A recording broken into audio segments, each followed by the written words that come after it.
The core of the protection is the offshore trust. Right. Okay. The concept of the trust is something that is, I call it an inherent concept in our common law legal system. Okay. By inherent concept, I mean that it's been with us almost 1,000 years. Right. People have been setting up trusts since the time of the Crusades. Right. When the knights would go off to the Crusades, they would place their property in the hands of another person who wasn't called a trustee, but it essentially that was the effect. It developed into the modern day trust. So Right. trusts, since the inception of the concept, have been used to protect assets Right. and to save taxes. Right. The exact same uses we make of them today. Yeah. It's kind of interesting to me, that historical parallel.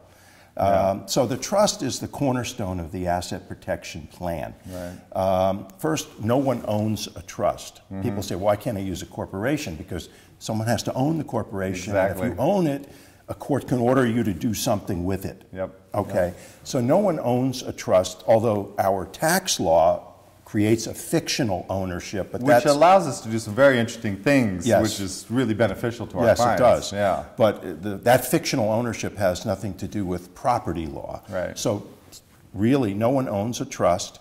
The trust is, in its basic form, consists of three parties.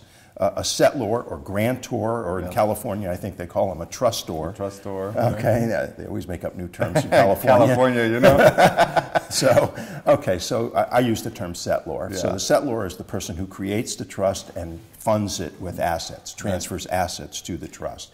Right. There is a trustee who administers the trust for the benefit of the third party or parties, the beneficiary or beneficiaries of the trust.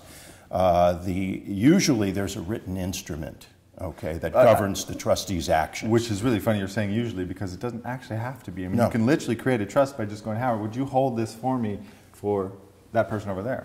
We have a trust. Right, although I don't think you or I have ever done that. I don't think it's advisable, no. Right. So, in a real sense, we always will have a written instrument, which is the governing instrument of the trust. It sets forth the trustee's duties to the extent they're not already set forth by our common law. Right.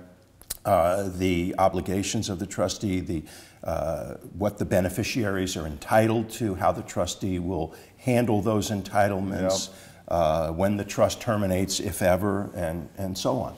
So, and in an asset protection trust, we always want to include the usual U.S. estate tax planning provisions. Right.